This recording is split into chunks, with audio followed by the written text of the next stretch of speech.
Gracious memory of the angel, sent from somewhere in my soul.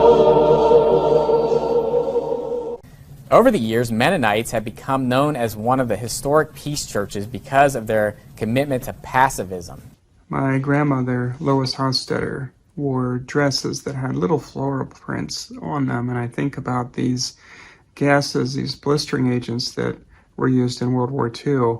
One of them had the fragrance of a gardenia, and I think of how terrifying that is, that something that smells so good can kill you. And so this drawing shows her wearing a little floral prints. He places his chin firmly in the pocket formed in the mask and sweeps the head harness smoothly over his head, keeping the elastic webbing straps from twisting. And they have certain rules, like they can only have certain patterns, certain floral patterns. You know, it's not like one of these Amish women could say, well, I'm going to wear a prairie dress, but I want to put hibiscus flowers all over it.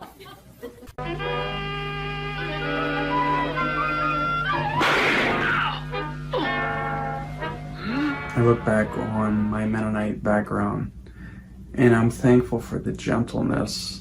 They're not perfect, but one of the things that they place a high value in is gentleness, meekness, humility. You do it by your general attitude of love and concern for people around us, and you do it by responding in a gentle way to motives that are not pure. Separation of church and state. And so I see so much clamor of legislating Christian morals and family values in the American government.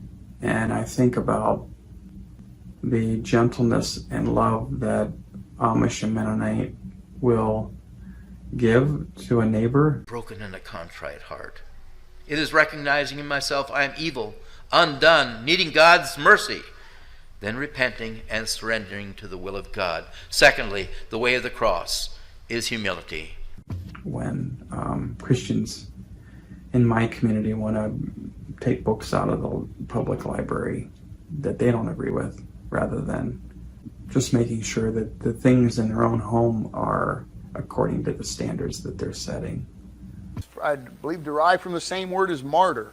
So when you're a witness, so Jesus was the faithful martyr or the faithful witness.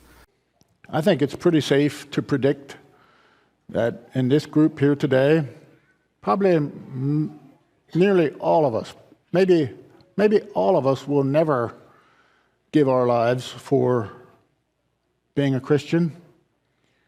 It's very probable that none of us will ever be killed for saying, I love Jesus, or get beat up just for saying that I'm a Christian. Probably not going to happen. But if you're a good person and you follow these things that Peter outlines here, it's a good way to live. And it's a way that we should live. It's probably going to keep us out of jail, at least in the United States here. It's going to bring peace with our neighbors. And we tend not to get the hassle that we might get if we're sort of an obnoxious person. Who is he that will harm you if you be followers of what's good? The answer is normally goodness. Being good is profitable. And that truly is the Christian worldview. I drew this picture soon after 9/11 with the attack on the Twin Towers, and a shop, Madison Avenue, actually sold 2,000 gas masks soon after the attack. And a lot of people were very fearful. And regardless of the church's teaching on just war and trying to wrestle through what the appropriate response was, everybody struggled. And I don't know that loving enemies surfaced at the top of anybody's conversation at the time.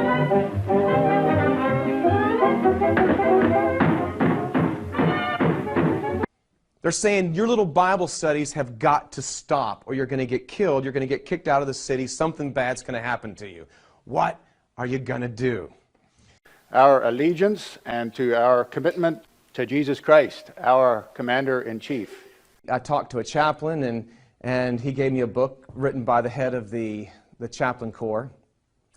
and the head of the chaplain corps explaining how you can have a just war theory. I got to the end of that book and I was a bit scared, because you see, when I felt that the theologians and all the big guys knew what they were talking about, when I thought, well, they have this thing figured out that we've been going to war and killing people for thousands of years, but when I read their reasonings, it frankly scared me. I thought, well, these are terrible reasons. These are weak reasons. How can you just negate the plain words of Christ with, well, the end justify the means?